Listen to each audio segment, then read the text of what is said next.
So, now you know everything we know. What do you want to talk about specifically? Begin right here. I'm in the hot seat. You are. I've really been practicing this being deliberate. It's sort of amazing. Well, nothing less than that feels as good. It's fun to stumble on conditions that are pleasing, but it's ever so much fun to plan them and practice them and anticipate them and then experience them. Isn't it?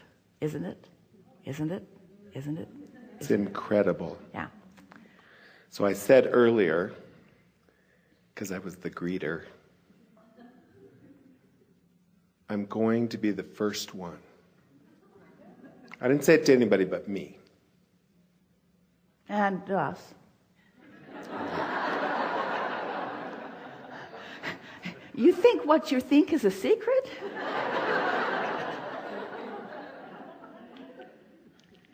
So I've been listening for a long time, been doing this thing for a long time, and I realized that I wasn't listening and I wasn't doing.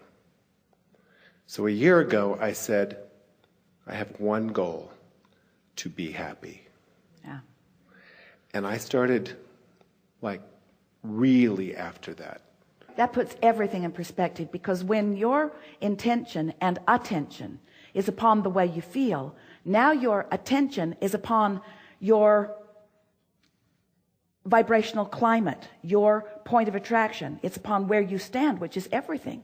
Because the way you feel is the indicator of what you're doing vibrationally. And what you're doing vibrationally is everything about who you're rendezvousing with, the timing of it, how things are unfolding, your ability to realize it, your ability to translate it, your ability to be at the right place at the right time. Everything is contingent upon your point of attraction, which is evidenced by the way you feel.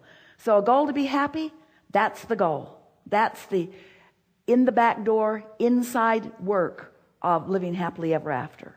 And when you think about it, isn't everything you want, whether it's an experience or a material object or a relationship, isn't everything that you want because you think you would feel better in the having of it? So when you decide to take control of how you feel, and you say, let's see, I could be happy or miserable. Let's see. I choose happy. It's not a hard decision. I choose happy. You figured it all out. Good for you. It's not to be missed. Yeah. So after I decided that, I was kind of messing with it. And I was like, okay, I won't foster a bad thought for more than 3 minutes. And then I got down to 2. And then I was like, wait a minute. She said 17 seconds. And I'm at 17 seconds now. I won't even 2 seconds. Someone asked the question the other day, how do I get rid of doubt? And we said, before you get it. Which is not the answer you want to hear. We know it's just irritating. But when you understand about momentum, and law of attraction is the reason for momentum. So once you get going on a thought that doesn't feel good, momentum ensues, doesn't it? And pretty soon you're remembering things from the past, and you're rendezvousing with others that have the same issues and complaints, and then you start creating new experiences that are evidence of the way you've been feeling. And so momentum gets going, and if you're not sensitive to how you're feeling early on, so you don't stop the momentum when it's easy in the early stages, as you are describing, but you let it get going, then there's really often not much you can do about it until something breaks the momentum, like going to sleep or meditating. Sometimes someone with a very strong energy can come into your experience and they can dominate it, and if you focus upon them long enough, your energy will shift. But you don't say it, but it's like you mean it. Abraham, I've fallen out of an airplane and I don't have a parachute, and could you please explain to me what my best course of action is now? And we say, hang on, it will be over in a little while, because momentum is momentum, and sometimes the momentum gets underway. But when you are aware of momentum and you are aware of law of attraction, and you know what we know, that when you hold a thought for as little as 17 seconds, more momentum happens because another thought like it joins it. And then another 17 seconds, more momentum and more momentum. And whether it's a thought about something wanted or unwanted, momentum is happening. So if you are not caring about the way you feel, as Esther told us many times in the beginning of these conversations, I think I'd rather be right than happy. You ever been in that situation? Sort of conversing with someone in the beginning turns into an argument soon enough, but you know that your perspective is right, and they know that their perspective is right, and you really want them to understand that your perspective is right, and so you keep talking about it until there's enough momentum that's going that you make your perspective right. Esther would say to us, Abraham, but it's true. It's true. Why would you not want me to verbalize these factual evidences? It's true.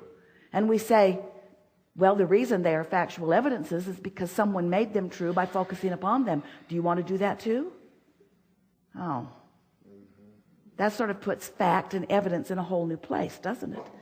So when you decide that you want to be happy, it sort of makes you not want to watch some of those television programs. When you decide that you want to feel good, it sort of makes you want to put some separation between you and some facts.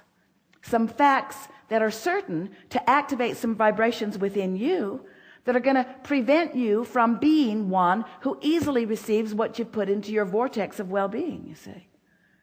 We're appreciating you bringing up the 17 seconds because we like talking about momentum, because this is a conversation about law of attraction, because you have a point of attraction that law of attraction is responding to. That's all that we're talking about all day, every day.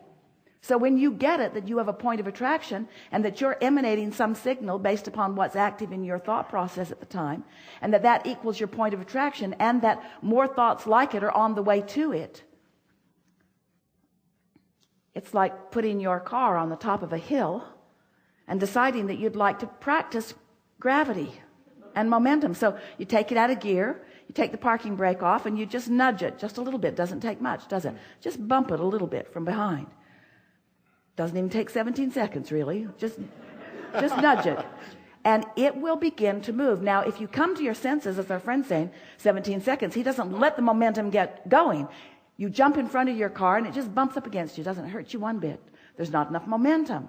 And it stops. But you wouldn't want to be at the bottom of the hill stopping that momentum, would you? And so that's the point that you're making, and it's the most important point, because you do have control over which thoughts you give momentum to and how much momentum you allow. If a train's going 80 miles an hour that way and you want it to go 80 miles an hour that way, you don't want it to happen suddenly. Really, you don't. It would be hard on the contents of the train. And you're not going to shift vibrational directions fast either. But if it is your intention to feel good, you understand that all the time that you've been living, you've set momentum of desire into motion. And when you hold yourself in resistance to that desire, you don't feel good. When you move in the direction of it, you feel better. If you move in opposition to it, you feel awful. If you're holding right where you are, it doesn't feel so good. In the moment that you begin moving in the direction of it, you begin feeling better right away. It takes the pressure off right away. You just so often think that you should be able to figure it all out, that you should have all the answers. I know what I want, and I want to know where it is and when it is and who it is and how it's going to come about. We say, don't put that kind of pressure on yourself. Don't demand answers that you are not ready to receive because you haven't practiced the frequency of it enough. Just get general. I know it's going to work out. Things usually work out well for me. I can figure this out. I don't have to figure it out this red hot minute. Things will fall into place well enough. Everything is working out for me. I've been in places like this before. It eases up. It gets better. I know what to do. I can be a deliberate creator. Be general with your statements, but let your statements affirm in the direction of what you want rather than in opposition. And complaining or focusing on what you don't want is affirming in opposition to what you want, and it adds resistance to the equation. So I've gotten happy and I've been so happy and I'm staying happy, and you cannot. No one. It's impossible. And I won the lottery.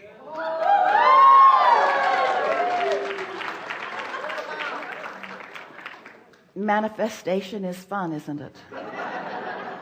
You won the lottery when you got in this chair. You win the lottery every time you align with Source. You win the lottery when you line up with infinite intelligence. You win the lottery when you find clarity instead of confusion. You win the lottery as you become stable. In other words, there is so much vibrational content. There's so much vibrational currency that you have access to. Manifestations are good indicators, but that happy emotion is as good an indicator. And when you're willing to say that, you see, because there's a big tripping point with so many people who also want to win the lottery. That's that thing that we were talking about the expanse between the debt and the money that you'd like to have in the bank. If you can win the vibrational lottery, the emotional lottery, which you can do with ease right now, and you win it again, and you win it again, and you win it again, because it's under your control. It's not about anything other than you and you and you and you and you and you and you and you and you. As you practice that vibrational lottery winning, then all the other winnings, all the other full-blown manifestations of what you want come into your experience. Really good. It's weird. I was more excited about greeting all these beautiful people that were so happy and on fire for this workshop. It was more exciting to me. Than winning the lottery? Than winning the lottery. It felt better. It feels, it's what I love. Well, anytime you feel good, this is what's happened. You found vibrational alignment with who you really are. So when you find vibrational alignment with your financial desires, that feels good. When you find vibrational alignment with who you really are to the depths of your being, that feels even better. And that's what you're saying. Really good conversation. Yeah. It was awesome. Yeah. I'll see you again. Really good. Now what?